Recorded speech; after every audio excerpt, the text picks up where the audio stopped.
ಹುಟ್ಟಿನಿಂದ ಸಾಯುವಲ್ಲಿವರೆಗೆ ಒಬ್ಬ ಶ್ರೇಯಸ್ಸನ್ನು ಬಯಸಿದವನು ಏನು ಮಾಡಬೇಕು, ಸಾಯುವ ಕಾಲಕ್ಕಾಗುವಾಗ ಏನು ಮಾಡಬೇಕು ಅಂತಂದರೆ ಬೇರೆಂಥದ್ದು ಇಲ್ಲ, ಇಷ್ಟೇ ಮಾಡಬೇಕಾದ್ದು.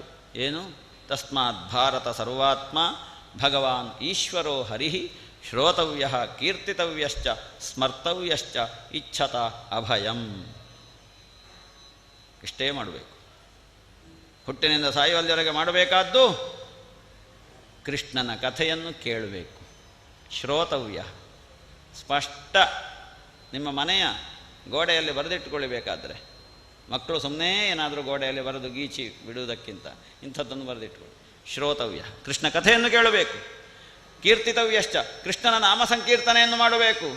ಸ್ಮರ್ತವ್ಯ ಕೃಷ್ಣನನ್ನು ಸದಾ ಸ್ಮರಣೆ ಮಾಡ್ತಾ ಇರಬೇಕು. ಊಟ ಮಾಡುವಾಗ, ತಿಂಡಿ ಮಾಡುವಾಗ, ಕಾಫಿ ಕುಡಿಯುವಾಗ, ಮಲಗುವಾಗ, ಏಳುವಾಗ, ಓಡುವಾಗ, ಎಲ್ಲ ಸಮಯದಲ್ಲಿಯೂ ಕೂಡ ಸ್ಮರಣೆ.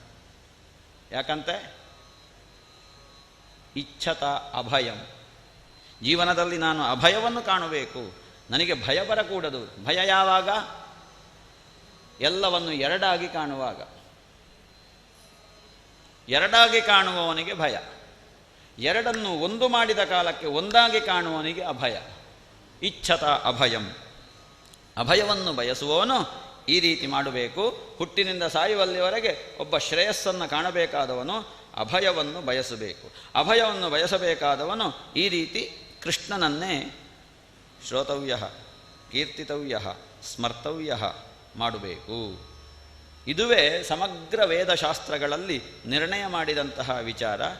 ಇದನ್ನು ನಿರಂತರವಾಗಿ ಸಾಯುವಲ್ಲಿವರೆಗೆ ಮಾಡ್ತಾ ಇದ್ದರೆ ಜನ್ಮಲಾಭ ಪರಹ ಪುಂಸಾಂ ಅಂತೆ ನಾರಾಯಣ ಸ್ಮೃತಿ. ಸಾಯುವ ಕಾಲಕ್ಕಾಗುವಾಗಲೂ ಕೂಡ ಇದು ಅಭ್ಯಾಸ ಬಲದಲ್ಲಿ ನಾರಾಯಣ ನಾರಾಯಣ ನಾರಾಯಣ ಕೃಷ್ಣ ಕೃಷ್ಣ ಕೃಷ್ಣ ರಾಮ ಅಂತ ಹೇಳಿಕೊಂಡು ಬಾಯಲ್ಲಿ ಬರ್ತದಂತೆ. ಹಾಗಾದರೆ ಸಾಯುವ ಕಾಲಕ್ಕಾಗುವಾಗ ಏನು ಮಾಡಬೇಕು ಅಂತಂದರೆ ಅದನ್ನೇ ಮಾಡಬೇಕು. ಯಾವುದನ್ನು ಮಾಡಬೇಕು? ದೇವರ ನಾಮಸ್ಮರಣೆ.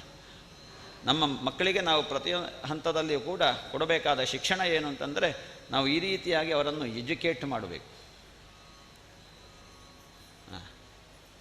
ಆವಾಗ ಆ ಮಗು ರಾಮನಾಗ್ತಾನೆ, ಭರತನಾಗ್ತಾನೆ, ಲಕ್ಷ್ಮಣನಾಗ್ತಾನೆ, ಧ್ರುವನಾಗ್ತಾನೆ, ನಚಿಕೇತನಾಗ್ತಾನೆ, ಮಹಾತ್ಮನಾಗ್ತಾನೆ, ಪರೀಕ್ಷಿತನಾಗ್ತಾನೆ. ಹಾಗಾದರೆ ದೇವರ ನಾಮಸ್ಮರಣೆ ಮಾಡಬೇಕು, ದೇವರ ಕುರಿತಾಗಿ ಆಲೋಚನೆ ಮಾಡಬೇಕು ಎಂಬುದು ಎರಡೂ ಪ್ರಶ್ನೆಗಳಿಗೆ ಒನ್ ಆನ್ಸರ್. ಯಾರು ದೇವರು? ದೇವರು ಯಾರು? ದಿವ್ಯವಾದ ಶಕ್ತಿಗಳನ್ನು ಹೊಂದಿದವನಿಗೆ ದೇವರು ಅಂತ ಕರೆಯುವುದು. ಆಕಾರ ಇಲ್ಲದೇ ಇರುವ, ಬೇಕಾದಾಗ ಆಕಾರವನ್ನು ಹೊಂದುವ ಮಹಾ ಚೈತನ್ಯಕ್ಕೆ ದೇವರು ಅಂತ ಕರೆಯುವುದು. ಸಮಗ್ರ ಬ್ರಹ್ಮಾಂಡವನ್ನು ಜಗತ್ತನ್ನು ನಿಯಂತ್ರಣದಲ್ಲಿಟ್ಟುಕೊಳ್ಳುವಂತಹ ಚೈತನ್ಯಕ್ಕೆ ದೇವರು ಅಂತ ಕರೆಯುವುದು. ನಾವು ಹೀಗೆ ಮಾತಾಡಬೇಕು, ನೀವು ಹೀಗೆ ಕೇಳಬೇಕು, ನಾವು ಬೆಳಗ್ಗಿಂದ ಸಾಯಂಕಾಲದವರೆಗೆ ರಾತ್ರಿಯವರೆಗೆ, ರಾತ್ರಿಯಿಂದ ಬೆಳಗ್ಗೆಯವರೆಗೆ ಏನೇನು ವ್ಯವಹಾರಗಳನ್ನು ಮಾಡ್ತೇವೆ ಅದಕ್ಕೆಲ್ಲ ಸಾಕ್ಷಿಯಾಗಿರುವಂಥವನಿಗೆ ದೇವರು ಅಂತ ಕರೆಯುವುದು. ನಮ್ಮ ಶರೀರದಲ್ಲಿ ಅಂತರ್ಯಾಮಿ ರೂಪದಲ್ಲಿರುವ, ನಮ್ಮ ಶರೀರದಲ್ಲಿ ಯಾರಿದ್ದಾನೋ ಅದೇ ಉಳಿದಂತಹ ಸಕಲ ಚರಾಚರ ಜಗತ್ತಲ್ಲಿರುವಂತಹ ಮಹಾ ಚೈತನ್ಯಕ್ಕೆ ದೇವರು ಅಂತ ಕರೆಯುವುದು.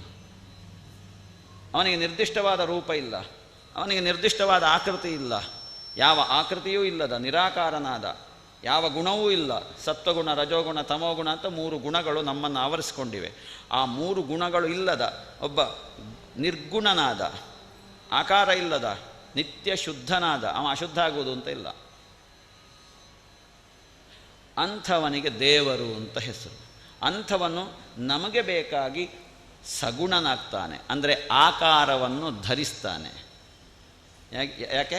ನಮಗೆ ಬೇಕಾಗಿ ಸಂಸಾರದಲ್ಲಿದ್ದುಕೊಂಡು ಸಂಸಾರವನ್ನು ದಾಟುವುದಕ್ಕೆ ಬೇಕಾದ ಶಕ್ತಿಯನ್ನು ಕೊಡಬೇಕು. ಅದಕ್ಕೆ ಬೇಕಾಗಿ ನಿರಾಕಾರನಾದ ಭಗವಂತ ಸಾಕಾರನಾಗ್ತಾನೆ.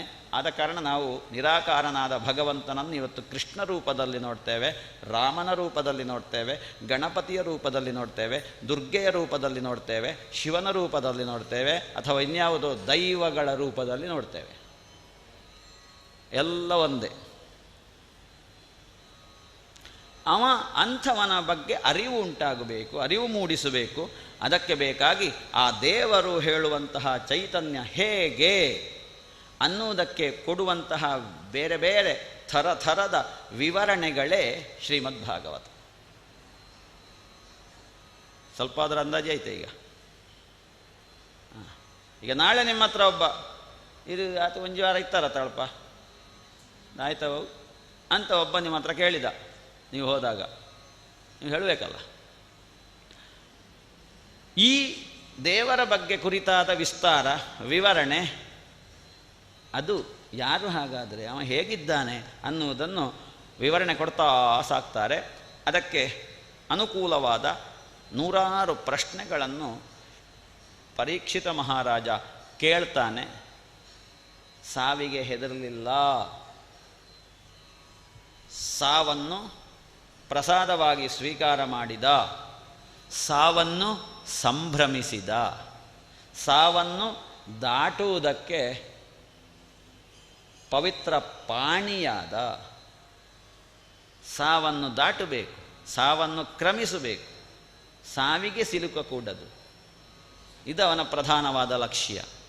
ಸಾವಿಗೆ ಸಿಲುಕಕೂಡದು, ಸಾವನ್ನು ದಾಟಬೇಕು, ಸಾವನ್ನು ಸಂಭ್ರಮಿಸಬೇಕು ಅಂತಾದರೆ ಕೃಷ್ಣ ಸ್ಮರಣೆಯಿಂದ, ಕೃಷ್ಣ ನಾಮ ಸಂಕೀರ್ತನೆಯಿಂದ, ಕೃಷ್ಣ ಕಥಾಶ್ರವಣೆಯಿಂದ, ಕೃಷ್ಣನ ಸ್ಮರಣೆಯಿಂದ ಮಾತ್ರ ಸಾಧ್ಯ.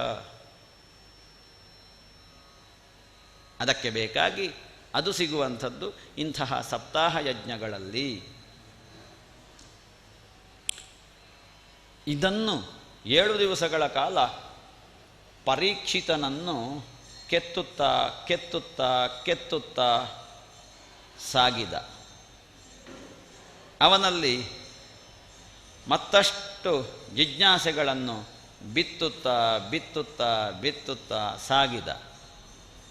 ಅದರ ಫಲವಾಗಿ ಅವನನ್ನು ಎತ್ತುತ್ತಾ ಎತ್ತುತ್ತಾ ಎತ್ತುತ್ತಾ ಸಾಗಿದ.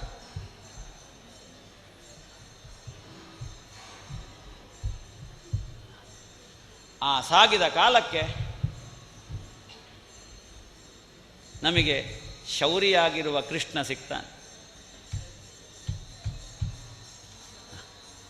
ನೋಡಿ, ಇದೆಲ್ಲವೂ ಕೂಡ ಕೆಲವು ನೀವು ಎಷ್ಟು ನಂಬ್ತೀರಿ ಅಂತ ಗೊತ್ತಿಲ್ಲ. ಭಾಗವತ ಸಪ್ತಾಹ ಯಜ್ಞ ಅನ್ನುವುದೇ ಅನೇಕ ವಿಸ್ಮಯಗಳ ಅರಮನೆ.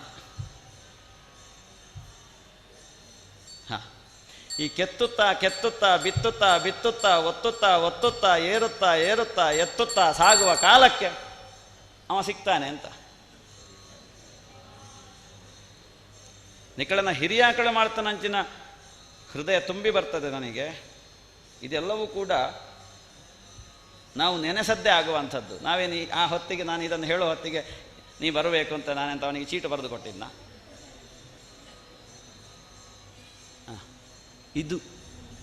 ಇದು ಸಪ್ತಾಹ ಅನ್ನುವಂಥದ್ದು ಜೀವಂತವಾಗಿರುವ ಒಂದು ಯಜ್ಞಾಚರಣೆ.